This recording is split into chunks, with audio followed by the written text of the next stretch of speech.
This is Make It Plain. Make It Plain. MIP With Masamela Matfumo. Mark Thompson. Make It Plain. Get woke.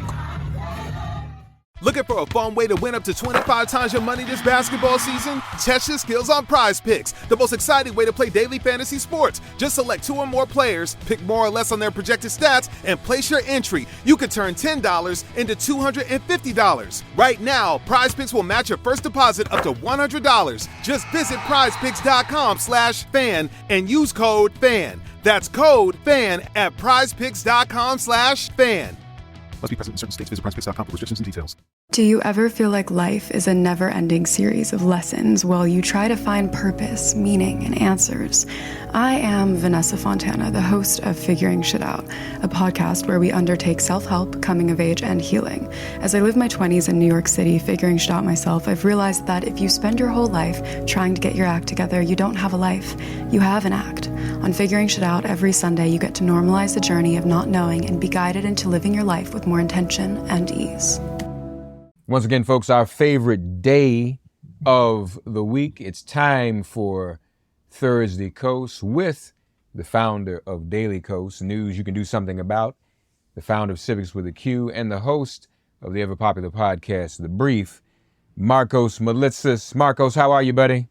Doing great. How are you doing? I'm fine. Doing even greater because your prognostications are coming true. Ohio, which ones? Ohio.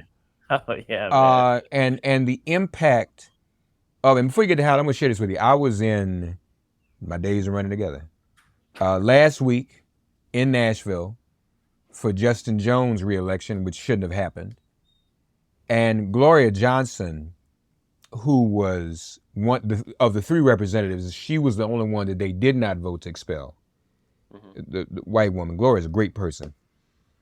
And I said, Gloria, as dumb as those expulsions of the 2 Justins were, the smartest thing they did was not to expel you. And I know people said, well, you know, they didn't expel her because she was white. But I said, I think somebody made a phone call. They said, what do you mean, Mark? If they had expelled you, you see how the expulsion of the 2 Justins propelled them into political stardom. At this moment of the reversal of Roe and what suburban college-educated white women are doing, imagine your star power as an expelled white woman from the Tennessee House. And she was like, wow, I never thought of that. So I said, I think somebody must have called because they expelled the 2 Justins first and they came to you and somebody called and said, do not expel her. Whatever you do. I mean, that would have been huge just in terms of galvanizing that. But you're right. This issue is galvanizing people, and Ohio issue 1 backfired on the Republicans. They didn't get what they wanted. Yeah, no, it lost by 15 points. And this effort to change the amendment or the ballot initiative process so that the pro-choice ballot initiative this fall would have a harder time to pass, right? Because they know, and they picked 60% for a reason, right? This initiative passed 57-43, I think was the I don't know if that's all the votes have been counted, but that's the last I saw was 57-43, probably provisionals and things like that. But I doubt it'll move the numbers much. So 60% on purpose. They saw what percentage that abortion right has in Ohio, and they wanted to have a nice little margin. They did the same thing in Missouri, where they're trying to make the new threshold 57%. Why 57%? Because 56% support abortion rights in Missouri, even though it's a red state.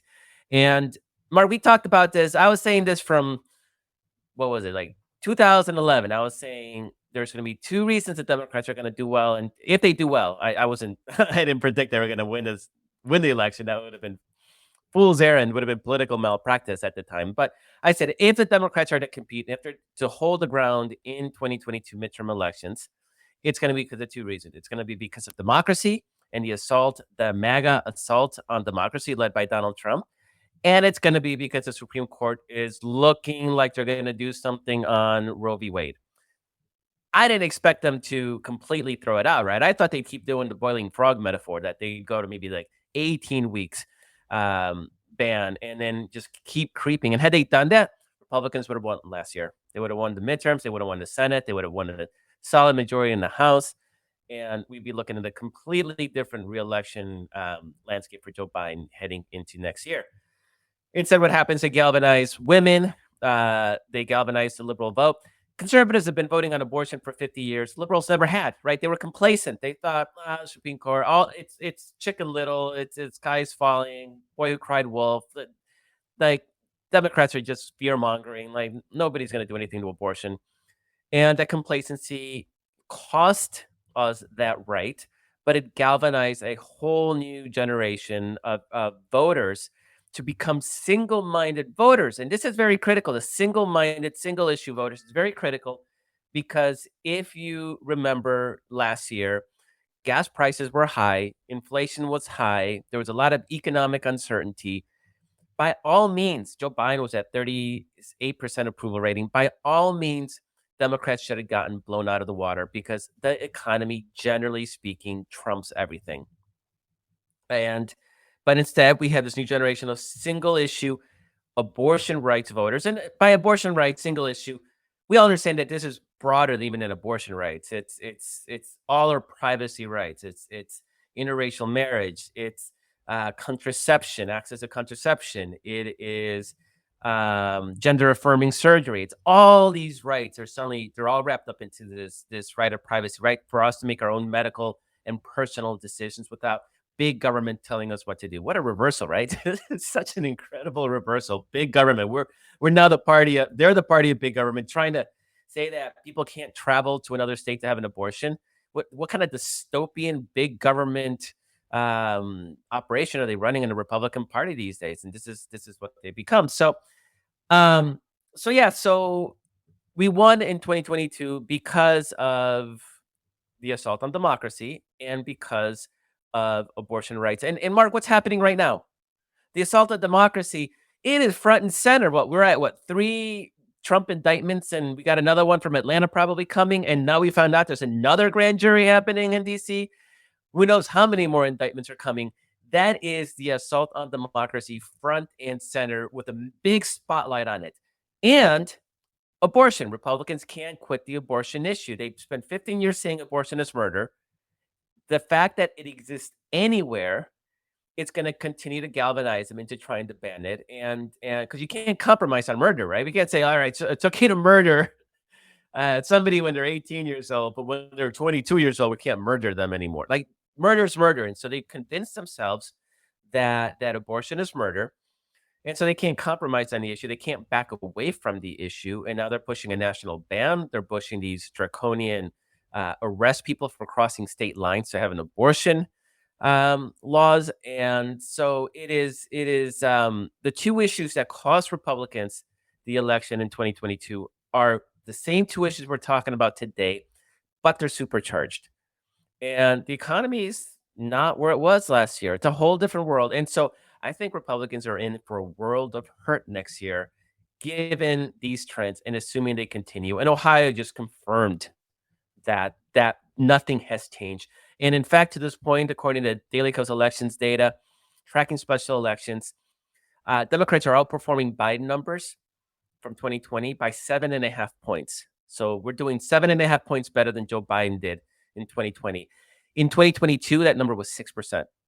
So we're even out. Democrats are pushing out even further than they were in 2022. This is not good news for Republicans. Oh, and this is great news for us. It's interesting what you said about the single issue piece, because you're right. They've been voting single issue for decades on this issue of abortion rights and being against it. This was our first opportunity to do that. And every election that's been held since the Dobbs decision, Democrats have been doing well on one. So to be clear, I want everyone to understand, issue 1 would have raised the threshold to amend the Constitution to 60, it needed to be 60% of the vote. That lost. So when the amendment to the Constitution goes on the ballot in November, it will just be a simple majority. Am I explaining that right? Yes. Okay, good. Just want to be sure I got it right. So nope. I hope everybody gets that. So that was rejected. So people don't want to go through that.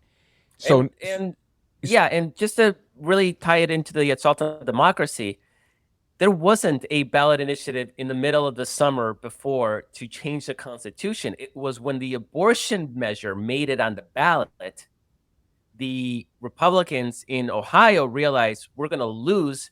We need to change those rules of democracy. Right. We need to change the rules of the game or we're going to lose, because that's all they have at this point. They're not trying to convince people anymore. So here's a tying of the abortion and the assault on democracy, and people just don't like it. We're seeing it. They don't like it. And I guess it's too early to know about any exit polls from Ohio issue 1 vote in terms Yeah, of... there were no exit polls, so we're going to have to Yeah. guess. And, But you can't make educated guesses based on what communities and what demographics voted, and so it's not. We'll have some information at some point. Yeah. so once the a ballot amendment or the constitutional amendment to secure a woman's right to privacy and to choose goes on the ballot this fall in Ohio, that could potentially be a boon to Sherrod Brown, right?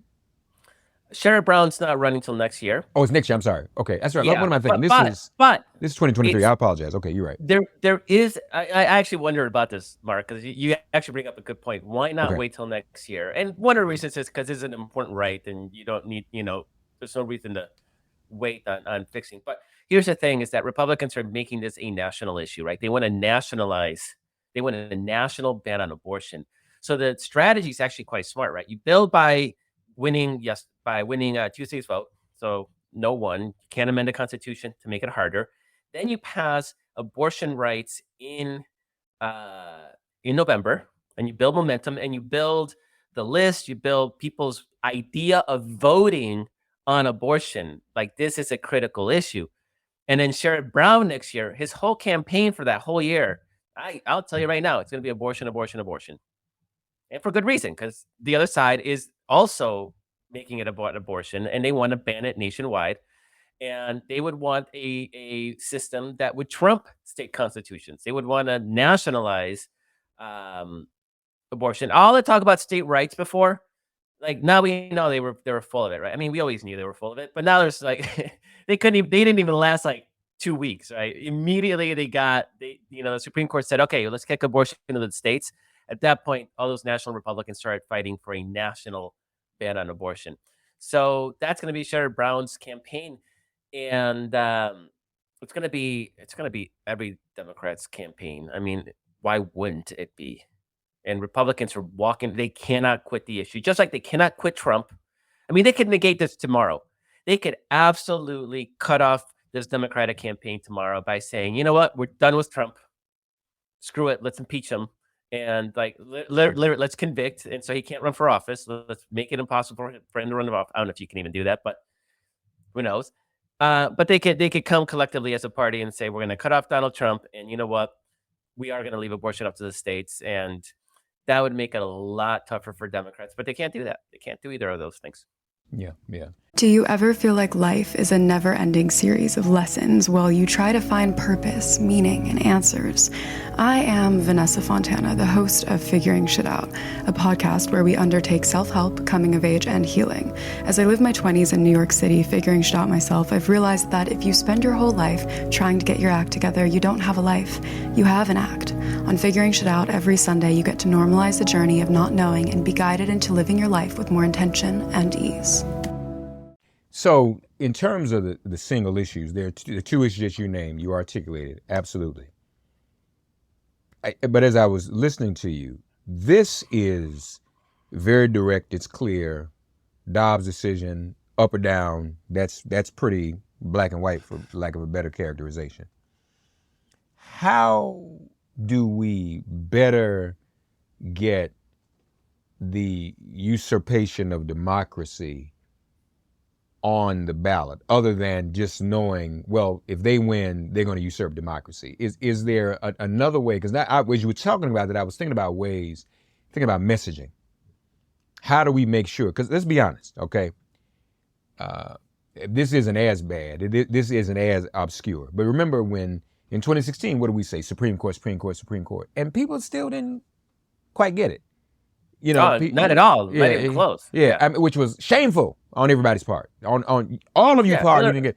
So how do we make sure that is it do the indictments alone, are they enough? Do they make it obscure, or is there more that Democrats need to be doing to drive that point home that this is really, you're voting for women's bodily autonomy and you're voting for democracy and preventing the threat that it's under? Is there a...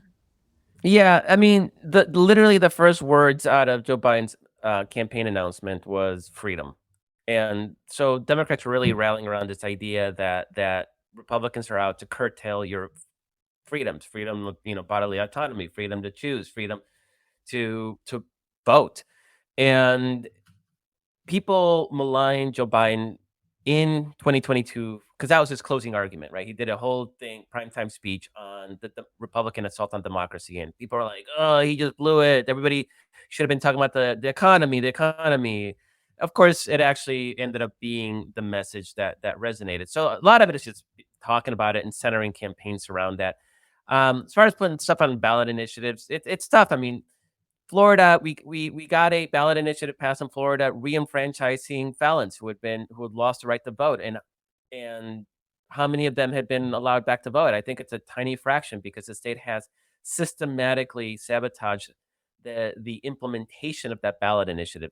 Florida also had a nonpartisan gerrymandering bill ballot initiative passed, and they literally ignored it, and who decides whether it's constitutional or not? The Florida Supreme Court, which is controlled by Republicans, right? So there is not a lot you can do at the ballot. You have to beat the people who make those policies. That's literally the only way. And right now, rhetorically centering the campaign around that freedom narrative, which the Republicans have surrendered. I mean, they used to own the word freedom. They have the free market. They have surrendered that and have become authoritarian, even when it comes to businesses, right? Going after Bud Light and telling Disney what they can or can't do and in their movies and so on. So it's a different Republican Party. It's a lot of it's going to be rhetoric and just centering the campaign around that. And there's a lot of accomplishments that Joe Biden and Democrats can run on economically for sure. But student debt and the environment and climate change and just economic indicators are just they're defying gravity. It's just unbelievable that you see lower inflation and lower unemployment rates. That does not happen. So there's a lot of accomplishments, but in the end, go back to that single issue. What are people going to vote on? Liberals are going to be voting to protect democracy because of fears that Donald Trump is going to do Donald Trump things. And they're going to vote on abortion. Those are the things that are going to motivate, turn out our audience to vote, and everything else is sort of background noise. And it may make it easier because Republicans don't really have a lot to run on right now. Even undocumented immigration is down. Like everything that Republicans claim was gonna be worse under Biden is all of it is better. Like all of it down the track. So they're gonna have to. That's why they make up these crazy culture war things to cry about, and why they're trying to make Hunter Biden a thing. And nobody cares. And this is not 2016 when Hillary Clinton's emails, like the press was obsessed and fixated on it. Like they don't have that ability anymore to make something out of nothing. And Hunter Biden is even nothing out of nothing because he's not even a candidate for anything. So there's literally nothing there. And so that's all Republicans have. And crying about the Barbie movie. I mean, they have nothing. Mark, can you imagine having it so good that when you complain, you'd be complaining about a movie? Wow. And that's something. Can you imagine if your community was so well, everything was great, financially they were fine, there was no such thing as police brutality or injustices, and all you could do is sit around and go like, man, that one movie, that was mean, that movie was mean to me. Like, that's them. They have nothing to complain about except the Barbie movie. Yeah, just pulling at straws, just desperation. In every sense of the word, absolute desperation. So folks, we know over 642,000 people voted early against issue 1. That says something. Over 500,000 people in Ohio voted against issue 1. Now let's go through the checklist. How many states have we won on this issue so far? We have won in, New York and California, but that was easy. But we won in Kansas, Kansas, by right. 18 points. We won in Montana by about 15 points. We won in Kentucky by 4 points. Kentucky is the most evangelical state in the country. 48% of Kentuckians are evangelical, white evangelicals, and we Yeah. still won in Kentucky. Yeah, those are the big ones. Yeah. So this is a big deal, folks, and we've been consistent. I don't know. Do we know what other states are up next, or are there any at the moment that we're aware of? Missouri's up next. Looks like Louisiana may be having something brewing. Ohio, obviously, this fall. So, thing is, only about 28 states have ballot initiative processes. A lot of states don't even have a citizen initiative. So, that right there limits the number of states that could potentially put something like this on the ballot. There's another important state that I was looking at. Like Texas has no ballot initiative process. We can't do this in Texas. I think Florida actually may be collecting signatures. That's Pretty sure Florida. I'm pretty sure Florida's collecting signatures for next year. that's good to know. You mentioned the grand jury. So, do you have any speculation on what this grand jury is meeting about now? I mean, the one that Judge Cannon talked about when nobody asked her to talk about it, they need to hurry up and get her kicked out of that case. She's a Trump fanatic down in Florida that somehow got the Trump case, unfortunately. But there's the outstanding grand jury is the one in Atlanta. Obviously, that's state law. The Fulton County one, that one we're expecting within the next couple of weeks. There is activity going on in D.C. with Jack Smith, which is a federal grand jury. I would suspect that there's two possibilities. One is that they found classified documents at Bedminster. And so if they did, that's a separate case in finding classified documents in Florida at Mar-a-Lago. In fact, the law pretty clearly states that you're supposed to try a case where the law was broken. So you can't say like, oh, it's all the same case. Let's throw it all to Judge Cannon. Because we know that he was on tape bragging about some classified document on Iranian nuclear missiles, I think of what it was. They never found that in Mar-a-Lago. So the only other place it could be is Bedminster. And we know that they were moving documents back and forth. So there's a possibility that Bedminster leads to another indictment on classified documents. And then there's all the co-conspirators. And we know that Jack Smith, the special prosecutor, he did not add the co-conspirators to the Trump indictment to speed up the process. That way you can't have all these different lawyers filing different motions for the different defendants. It's just Trump. But they're still going to file all those cases against Rudy Giuliani and John Eastman and the other 6 so far unindicted co-conspirators that we saw in that Trump indictment. So it's still a lot of action to come. A lot of horrible people need to face justice. Yeah. Right. So we know about Bedminster, so it's inevitable that that's coming. The judge, she's tripping because she thinks it all's supposed to come to her, I guess, so she can manipulate it. She's got to go. That's not. She's not. The conventional wisdom is that she's going to overstep, and then they're going to appeal, and the appeals court's going to throw her off the case, which is a thing that happens. That they're going to see her as unfit. And what was amazing about that, again, which she did in the original Trump trial that she oversaw, was that nobody asked her about this grand jury proceeding that was taking place. Like the defense didn't make a motion, and so she has this habit of making Trump's arguments for Trump's incompetent legal team. And that's just not a thing that you do. You're supposed to take the lead from the lawyers, and you're supposed to judge. She's not judging; she's lawyering for Trump, and that's crossing a line. And hopefully, that means that an appeals court will boot her off the case at some point here soon. Let's certainly hope for that. And then any day now, it's going to be Fulton County.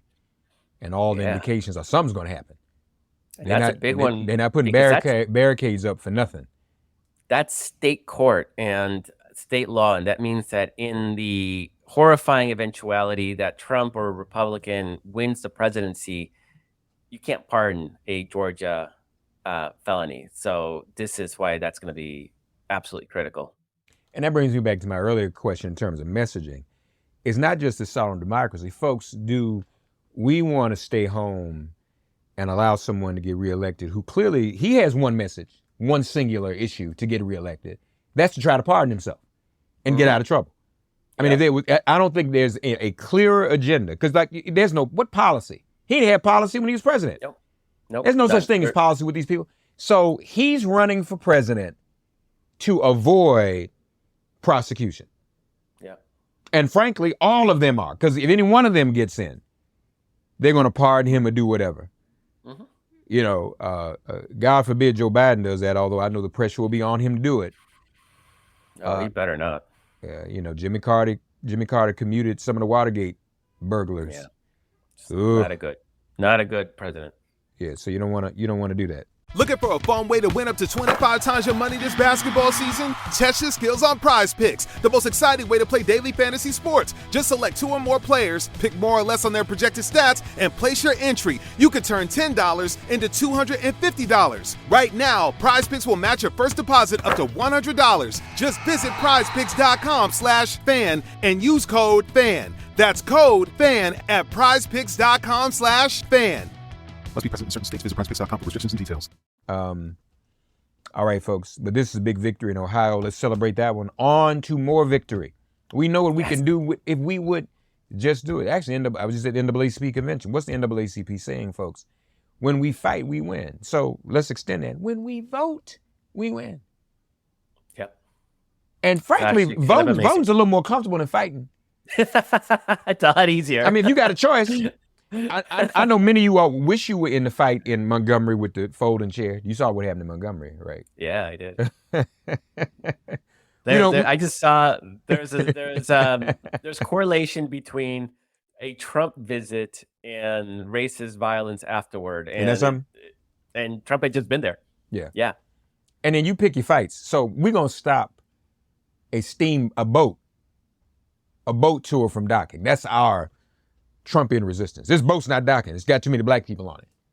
Well, we see how that turned out for everybody. So yeah. DailyCoast.com, civics with a Q.com, folks. The podcast, the brief. Always. Appreciate you, buddy. Thank you so very much. Thanks for getting woke and listening to Make It Plain. As always, perform an act of kindness on behalf of an elder or young person. Write a letter to a sister or brother who just so happens to find her or himself incarcerated.